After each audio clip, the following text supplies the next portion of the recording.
송구 영신 예배를 우리가 드리고 있습니다. 송구 영신이라고 하는 말 그 자체가 의미를 하고 있는 대로 송구, 옛것을 보내고 영신, 새것을 맞이하는 그런 의미 있는 예배를 함께 아버지의 집에서 드리고 있습니다. 사전적인 의미로 송구 영신을 해석을 한다면 묵은 해를 보내고 새 해를 맞는 그런 예배가 되겠죠.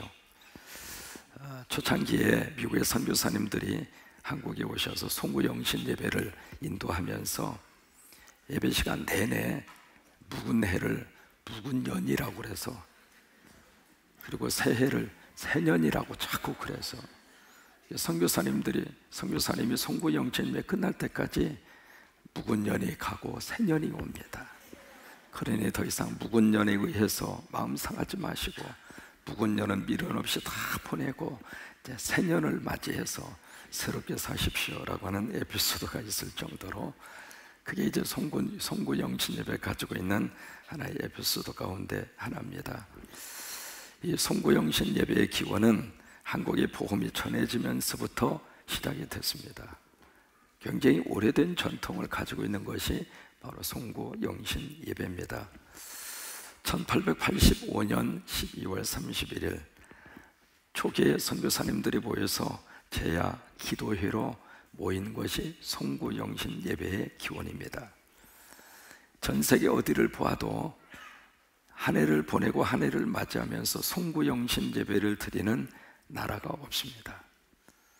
이것은 우리 대한민국에 주신 선교사님들을 통해서 하나님이 허락하신 너무 귀한 영적 유산입니다.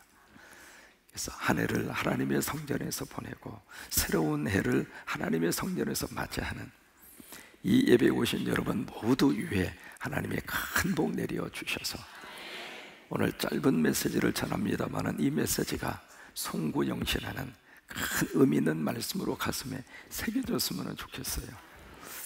그러면 우리가 어떻게 송구하고 영신할 수 있을까? 어떻게 우리가 묵은 해를 보내고 새로운 해를 믿음으로 받을 수가 있을까?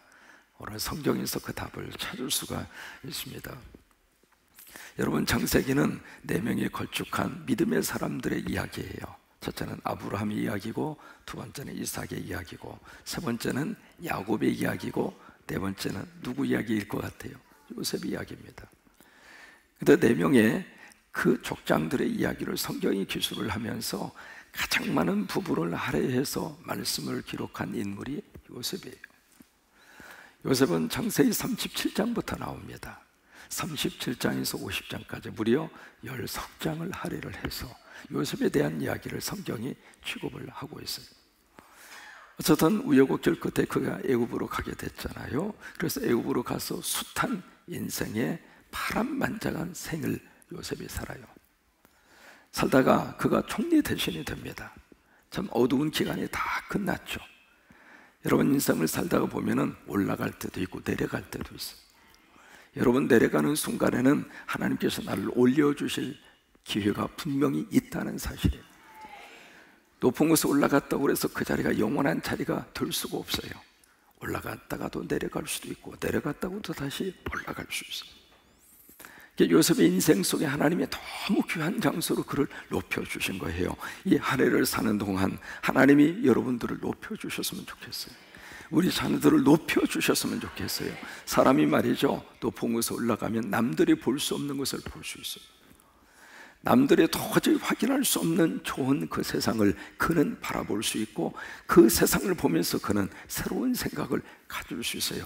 바라기는 새해 우리 자녀들을 하나님께서 높여주셔서 실력도 높여주시고 성격도 높여주시고 회사에서도 높여주시고 높은 곳에 가면 멀리 보고 그리고 깊이 볼 수 있어요. 하나님이 요셉을 그렇게 들어 쓰신 거예요. 그러고 나서 오늘 말씀이 기록이 됩니다. 그래서 7년 동안 대풍년이 들었잖아요. 그리고 나서 그 다음에 7년 대흉년이 시작되기 직전이에요. 50절의 말씀이 바로 그겁니다. 흉년이 들기 전, 그때의 요셉의 나이가 37살입니다. 그때 요셉이 2 아들을 낳습니다. 낳는데 그 아들은 온의 제사장 보디벨라의 딸 아스낫이 그에게 낳은지라 이게 바로라고 하는 이 로마의 그 애굽의 황제가 이 요셉과 아스낫을 중매를 해서 결혼을 시킨 거예요. 그래서 그 둘 사이에 두 아들이 태어나는데 51절에 보시면 요셉이 그의 장남의 이름을 뭐라고 짓느냐면 므낫세라고 짓습니다. 므낫세라고 하는 이 아이의 이름을 짓는데 우리 성경이 그 해석을 하고 있습니다. 므낫세가 어떤 의미를 가지고 있는가? 하나님이 내게 내 모든 고난과 내 아버지의 원칙 일을 잊어버리게 하셨다 함이라. 이 므낫세라고 하는 이 이름의 뜻은 망각이라고 하는 뜻이에요. 잊어버린다라고 하는 뜻입니다. 우리식으로 말하면 과거 청산입니다. 이게 첫 번째 그 아들의 이름을 므낫세라고 지은 거예요. 여러분 생각을 해보십시오. 요셉은 13살 때 형제간에 의해서 은 20냥에 의해서 애굽으로 팔렸어요. 애굽으로 팔려서 포티바의 가정에 들어가서 종노릇을 합니다. 노예로 팔린 거예요. 여러분, 지금부터 수천 년 전의 노예는 인격이 없습니다. 법의 보호도 받을 수가 없습니다. 철저하게 하나의 그 집안의 도구일 뿐입니다. 근데 거기에 팔려 들어가서 요셉은 어떤 마음이 들었을까? 다른 사람이 자기를 팔아먹은 게 아닙니다. 형제들입니다. 피를 나눈 형제가 그것도 은 20냥의 자기를 노예로 팔아버린 거예요. 다른 사람이 나를 힘들게 하면 이해할 수 있어요. 왜? 남이니까. 남이니까 나를 그렇게 힘들게 하겠거니, 남이니까 나를 이렇게 구렁텅이에 빠지게 할 수도 있겠다, 이해가 되지만 여러분, 피를 나눈 형제가 하는 그 멋진 짓에 대해서는 이해가 될까요? 이해가 안 돼요. 도대체 어떻게 그럴 수가 있냐. 아무리 미워도 그렇지 나를 이렇게까지 인생을 시궁창에 처박아 놓을 수가 있는가, 그 생각이 마음속에 들 수밖에 없잖아요. 그러면 그런 마음이 들면 마음속에 어떤 생각이 들 것 같아요? 속에서 분노가 끓어올 수밖에 없는. 요셉은 그렇게 해서 포티바의 가정에 종노릇이 된 거예요. 근데 그것으로 끝나지 않았습니다. 그래서 열심으로 종이 돼서 포티바의 가정에 그 일을 하고 있는데 어느 날 포티바의 아내였던 사람이 와서 눈을 깜빡깜빡거리면서 미스터 요셉씨 하면서 접근해서 오는데 그 순간 요셉은 눈치를 챈 거예요. 야, 저 여자가 뭐 때문에 접근하는 거야? 그러면서 이제 계속해서 측은됩니다. 측은되는데 그 순간 요셉은 내가 어떻게 판단해야 되고 내가 어떻게 행동해야 되는 것을 요셉은 알고 있었어요. 여러분, 어떤 일이 있어도 하나님은 우리를 보고 계십니다. 하나님은 우리와 함께 하십니다. 그 사실이 나에게는 축복이 되기도 하지만 또 하나는 두려움이 드는 거예요. 하나님이 다 보고 계신다는 사실 자체가 우리에게 있어서는 너무 위로가 되기도 하지만 또 하나 매 순간순간마다 조심해야 된다. 사람은 안 보아도 하나님은 보고 계시니까, 사람은 눈을 감고 있어도 하나님은 눈을 뜨고 계시니까, 그것을 요셉은 알고 있었어요. 그래서 나는 절대로 당신 앞에서 내가 죄를 범하지 않겠다. 여기에 포티바의 모든 것을 나에게 다 맡겨서 임의적으로 내가 다 할 수 있도록 나에게 권한을 줬지만 당신은 바로 포티바의 부인이지 않느냐고, 내가 당신 어떻게 안 하겠다고. 그리고 결국 어떻게 해요? 그냥 옷을 벗어놓은 산채로 그냥 날 살리라고 도망간 거예요. 근데 이제 포티바의 부인이 그것을 증거로 잡고 결국 어떻게 됐어요? 그 일 때문에 억울하게 감옥에 갇힙니다. 생각할수록 가슴속에 분통이 터지는 거예요. 지금 누가 꼬시려고 접근한 거예요? 요셉이에요? 포티바의 부인이에요? 남자가 그랬어요? 여자가 그랬어요? 여자가 못했어. 결국 자기가 원하는 것을 얻지를 못하니까 엮어서 결국 남자를 갖다가 시궁창에다가 처박아 놓은 거잖아요. 그러니 마음속에 얼마나 그 분노가 치밀어 오르겠어요. 그래도 요셉은 감옥에 들어가면서도 뭔가 하나님의 뜻이겠다, 그 믿음으로 그 사건을 해석을 합니다. 여러분, 어떤 일이든지 해석이 되어야 그 사건을 내가 이길 수 있고 견딜 수 있어요. 그래서 감옥살이 열심히 해요. 열심히 하는데 거기에 두 사람의 꿈을 해몽을 해줍니다. 해몽을 해주면서 부탁을 하죠. 당신들의 내 꿈대로 되면 내 억울한 사정을 좀 풀어달라고. 약속은 철석같이 했어요. 그리고 복귀를 했어요. 그런데 화장실 들어갈 때고 나올 때하고 틀려요? 맞아요? 맴이 틀려버린 거예요. 잊어버린 거예요. 그래도 그 순간에도 요셉은 뭔가 뜻이 있겠지, 뭔가 하나님의 뜻이 있겠지. 따라서 한번 해보실까요? 뭔가 하나님의 뜻이 있겠지. 그래요. 내가 풀리지 않는 문제를 만났을 때에는 그렇게 하나님의 말씀과 하나님의 관점에서 해석하고 내가 수용하고 받아들여야 언젠가는 그 문제가 해결된다 이 말이에요. 그렇지 않으면 내가 못 견뎌요. 그 순간에 그것을 내가 견딜 수가 없어요. 스트레스 때문에 암 걸려서 죽어요. 그러니까 그 모든 과정을 통해서 요셉은 뭘 깨달았느냐면 자기 인생 속에 형제들이 자신한테 저지른 그 짓, 가슴 속에 피멍이 들도록, 가슴 속에 대못이 박힐 정도로 너무 깊은 상처가 되고, 그것을 아들을 낳는 순간 이름을 므낫세라고 지으면서 나는 이 순간부터 이것을 청산하리라.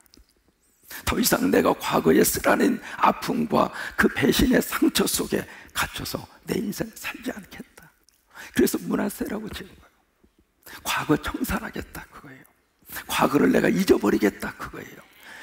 여러분 17년도를 살면서 내 마음속에 대못을 박은 누군가가 있다면 송구영신하면서 므낫세 하셨으면 좋겠어요. 예수님의 이름으로 므낫세 하셨으면 좋겠어요. 내 힘으로는 도저히 되지 않습니다.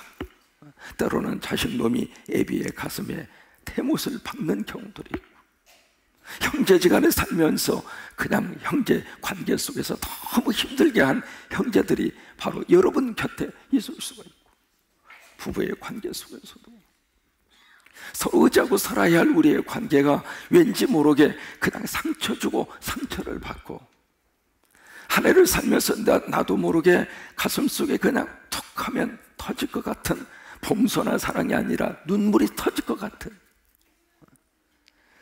그런 순간들이 만약에 있었다면 이 송구영신 예배를 통해서 예수님의 이름으로 므낫세 하셨으면 좋겠어요. 과거 청산하시고, 왜? 과거는 지나갔으니까 이제는 과거에 대해서는 하나님 앞에 맡겨드리고, 그렇게 이 시간 송구하시는 여러분이 되시기를 주의 이름으로 축원합니다. 빌립보서 3장 13절로 14절에 하나님은 이렇게 말씀하십니다. 같이 한번 읽으셨으면 좋겠어요. 시작. 크게 읽으세요. 형제들아,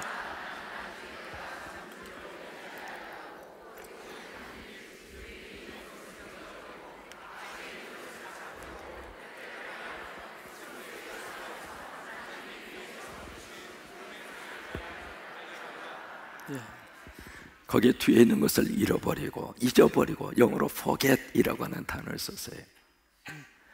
여러분, forget이라고 하는 것은 잊어버린다는 이야기는 덮어놓는다 그 말이 아닙니다.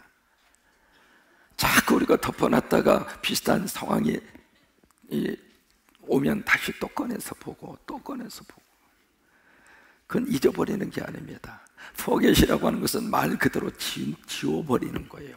그게 forget입니다. 여러분, 므낫세라고 하는 것은 덮어놓은 것을 말하는 게 아닙니다.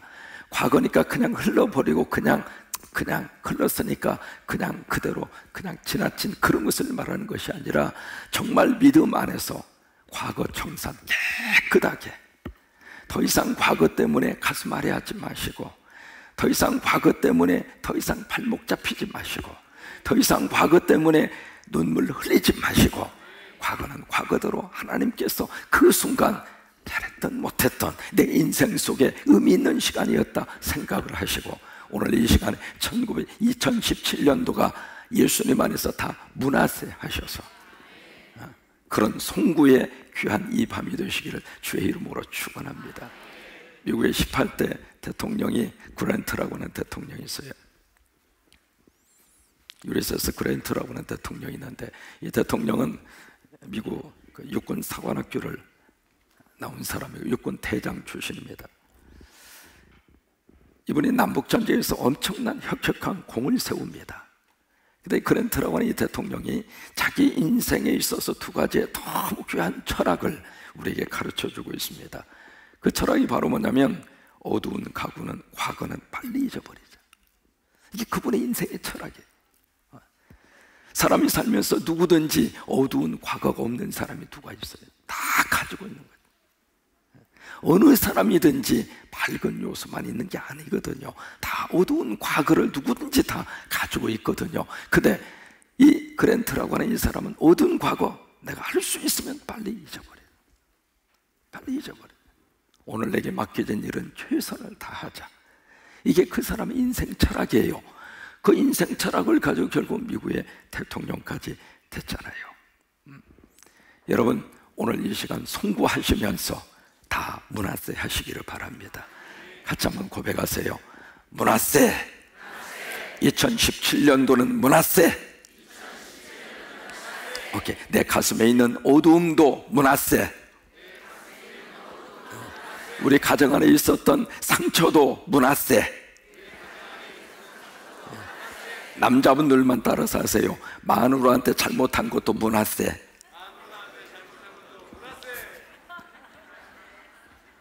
여자분들도 따라서 하세요. 남편한테 잘못했던 것도 문화세.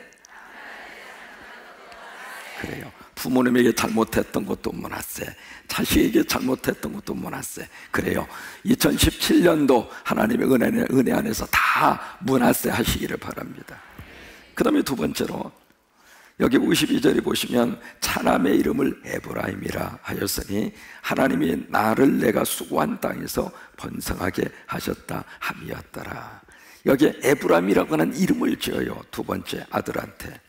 그 이름의 뜻이 바로 뭐냐면 창성이라고 하는 뜻이에요. 창성, 영어로 프라스퍼라고 하는 단어를 씁니다. 창성 또는 번성 또는 미래 번영을 말합니다. 여러분 2018년도에는 에브라임 하시기를 바랍니다. 하여튼 내년도에는 발음을 잘해야 돼요. 하여튼 2018년이라고 해야 될지 18년이라고 해야 될지 뭐 아무튼 그래요. 근데 어쨌든 새해를 하나님께서 우리에게 주셨는데 이 새해 여러분 모두에게 이 에브라임처럼 미래 번영의 역사가 활짝 열려져서 하나님의 귀한 역사와 능력이 임하게 되기를 주의 이름으로 축원합니다. 그래요. 에브라임이에요. 새해 잘 될 거예요. 새해 잘 될 거예요. 요셉을 통해서 하나님의 꿈에 대한 메시지를 우리에게 주신 것처럼 그렇잖아요. 요셉은 그 가슴 속에 꿈이 사그라지지 않았어요. 어떤 어려움이 있어도 그 가슴에 하나님이 주신 꿈을 가지고 살았어요. 새해를 사는 동안 내 인생 속에 하나님이 에브라임의 복을 주시겠다 이 말이에요. 우리 가정이 잘 되는 꿈을 꾸시고 우리 자녀가 잘 되는 꿈을 꾸시고 우리 기업이 잘 되는 꿈을 꾸시고 바로 우리 성도들의 11조가 날로 늘어가는 꿈을 저는 목회하면서 계속 꾸고 있습니다. 금년 한 해 오늘 공동회의 통해서 같이 결산을 했습니다. 최종 결산 예산 대비 결산이 99%입니다. 다른 것보다도 연초에 세웠던 예산 가운데 11조가 결산을 해보니까 1억 이상이 늘었습니다. 별로 아멘도 안 하시죠. 여러분 11조는 그냥 늘어나는 게 아닙니다. 성도들이 복을 받아야 늘어나는 게 11조고요 믿음이 자라나야 바칠 수 있는 게 11조이지 교인들이 온다고 해서 11조가 늘어가는 게 아니에요. 바라는 새해 이 성광이 제단에 오셔서 예배하고 이 제단을 섬기는 여러분 위에 에브라임의 복이 임할지어다. 에브라임의 복이 임할지어다. 에브라임의 복이 임할지어다. 하나님의 성광이 오셔서 다 잘 되세요. 사업도 잘 되시기를 바라고 사업이 안 되면 신방 요청하세요. 손님도 올 때까지 내가 기도할 거예요. 그 재미로 신방 가는 거지. 미국 도착해서 얼마 안 됐을 때에 샌드위치 그 서브웨이라고 하는 그 샵을 하시는 집사님 그 가게에 갔는데 가서 이제 주워서 이제 먹었죠. 먹고 기도하고 그러고 왔는데 그 다음날 전화가 온 겁니다. 목사님 웬만하면 한 번만 더 와주세요. 왜 그래 그랬더니 세상에 자기가 가게 인수해서 그날처럼 매상이 올라간 적이 없다. 아멘 하신 분에는 그대로 돼요. 그래서 또 오라고 그래서 아직도 못 갔어요. 그래요. 여러분 이 성광이 젖어서 제단은 신앙생활을 하면서 새해는 에브라임 에브라임이 바로 나의 에브라임이 돼서 성도들이 다 주 안에서 잘 되시기를 바라고, 그래서 하나님께서 여러분들의 사업을 하나님이 꽉 열어주셔서 미래의 번영의 놀라운 축복으로 하나님이 그 복을 내려 주시게 될 줄로 믿습니다. 그렇게 되시기를 주의 이름으로 축원합니다. 제가 목은 쉬었지만은 가슴은 뜨거워요. 지금 내일부터 금식하면서 여러분 큰 은혜를 쏟아부어 주실 거예요. 담임 목사가 목이 쉬면 성령님은 더 강하게 역사하셔요. 그러니까 내일부터 기대하시고 금식하면서 오시고요, 금식하면 죽을 것 같으면 몰래 먹고 와요. 아니 그러면 안 되지. 금식해요. 금식해. 3일 금식한다고 안 죽어요. 안 죽어. 한번 결단하고 한번 해보세요. 그래서 새해 여러분 모두가 다 에브라임의 복을 다 받으셔서 2017년도는 므낫세 하시고 2018년 새해는 에브라임 하시고 그렇게 되시기를 주의 이름으로 축원합니다. 같이 한번 하세요. 므낫세 하고 에브라임 하자. 다시 한번 합니다. 므낫세 하고 에브라임 하자. 오케이, 서로 한번 그래 축복하셨으면 좋겠습니다. 므낫세 하고 에브라임 합시다.